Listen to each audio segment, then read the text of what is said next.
ఈ బంగ్లాదేశ్ హిందూ శివసుందర దాసు మరణం వెనకాతలో ఉన్న రాజకీయ కోణం మీ ఎవ్వరికీ తెలియదు. చెప్తాను జాగ్రత్తగా, మతి పోతుంది వింటే.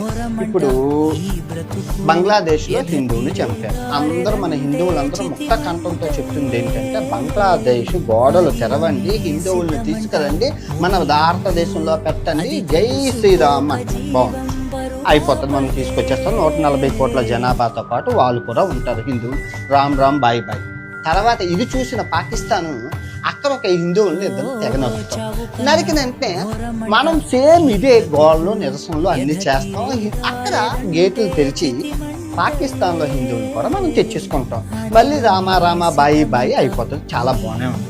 ఆ తర్వాత అది చూసిన మనకి ఆఫ్రికాలోని ఇది మారిషియస్ దేశము, సౌత్ ఆఫ్రికా దేశంలో హిందువులు ఉన్న 200 ఏళ్ల క్రితం మన బ్రిటిషర్స్ తీసుకెళ్ళారు. అక్కడ కూడా వాళ్ళు అదే చేస్తారు.